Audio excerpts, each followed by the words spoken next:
ನಿನ್ನೆ ಒಂದು ಆಣೆ ಪ್ರಮಾಣ ಮಾಡಿದ್ರು ಅವರು, ನೀವು ಒಂದು ಆರೋಪ. ಅಲ್ಲಿ ಆಣೆ ಇಲ್ಲ, ಒಂಟೇನೂ ಇಲ್ಲ, ಕತ್ತೆನಿಲ್ಲ.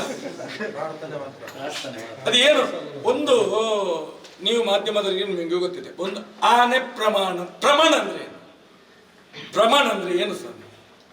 ಪ್ರಮಾಣ ಅಂತ ಹೇಳಿದ್ರೆ ತೂಕ. ತೂಕ ಒಂದು ಕೇಸ್ ಏನು ಸೌಜನ್ಯನ ಮನೆಯವರು, ಮಾವನ, ಅವರ ತಾಯಿಯ, ಅದನ್ನು ಇಂಥವರ ಆರೋಪಿ ಅಂತ ಹೇಳಿದ್ದಾರೆ. ಅದು ಕೋರ್ಟಲ್ಲಿ ಇದೆ, ಇನ್ನು ಮುಗಿಲಿಲ್ಲ. ಇವರು ಮುಗಿದಿದೆ ಅಂತ ಹೇಳಿದರೆ ಮುಗಿಲಿಕ್ಕೆ ಸ್ವಲ್ಪ ಬಾಕಿ ಇದೆ. ನೋಡಿ ಅದು ಹೇಗೆ ಮುಗಿತದೆ ಅಂತೇಳಿ. ಅದು ಮತ್ತೆ ಇರುವಂಥದ್ದು ಕೋರ್ಟಲ್ಲಿ ಇರುವಾಗ ನ್ಯಾಯ ಪ್ರಮಾಣ ಆಗ್ತದ?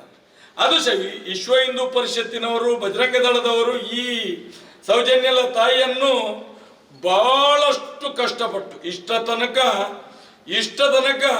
ಧರ್ಮಸ್ಥಳದ 11 ವರ್ಷದಲ್ಲಿ ಮಾನ ಮರ್ಯಾದೆಯನ್ನು ಸ್ವಲ್ಪ ಆದರೂ ಉಳಿಸಲಿಕ್ಕೆ ಪ್ರಯತ್ನ ಪಟ್ಟಂತ ಈ ವಿಶ್ವ ಹಿಂದೂ ಪರಿಷತ್ ಬಜರಂಗ ದಳ ಕಾರ್ಯಕರ್ತರು, ನಾಯಕರು ಮನೆಯಲ್ಲಿ ಕೂತು ಮಾತ್ರ ಬೊಗಳೆ ಬಿಡುದು. ಕಾರ್ಯಕರ್ತರು ಈ ಒಂದು ತಾಯಿಗೆ ಒಂದು ನ್ಯಾಯ ಕೊಡಿಸ್ಬೇಕು ಅಂತ ಹೇಳಿ ಮೊನ್ನೆ ಕರ್ಕೊಂಡು ಹೋದ್ರೆ ಅಲ್ಲಿ ಗೇಟಲ್ಲಿ ಲಾಕ್.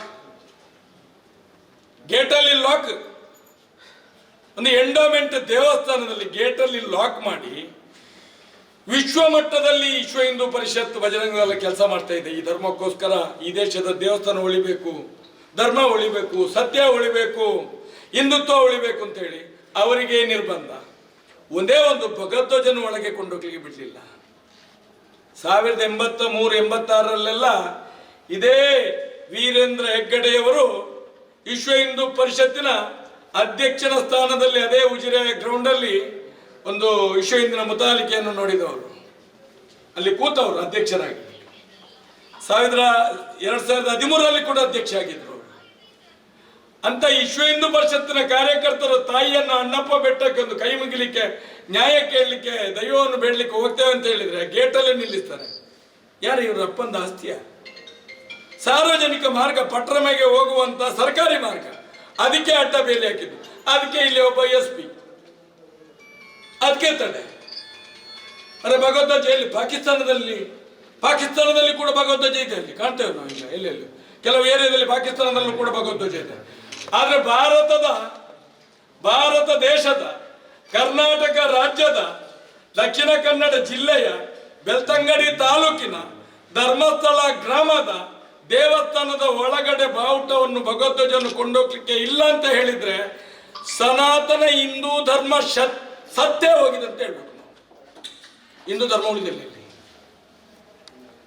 ಇದನ್ನು ಪ್ರಶ್ನೆ ಮಾಡಿದ್ರೆ ಬೇಜಾರಾಗ್ತದ? ಯಾರು ಮಾಡಿದಂತ ತಪ್ಪು? ನಾವುಗಳು ಇಷ್ಟ ತನಕ ಕೊಟ್ಟಂತ ಅವಕಾಶಗಳು, ಆ ಅವಕಾಶಗಳನ್ನು ಸದುಪಯೋಗ ಮಾಡಿಕೊಂಡು ಸ್ವಾರ್ಥಕ್ಕೋಸ್ಕರ ಈ ಸಮಾಜವನ್ನು ಹಾಳು ಮಾಡಿದಂತ ಪಾಪಿಗಳು. ನಾವು ಹೇಳಿದ್ರೆ ಬೇಜಾರಾಗ್ತದೆ, ಅವರಿಗೆ ನೋವಾಗ್ತದೆ.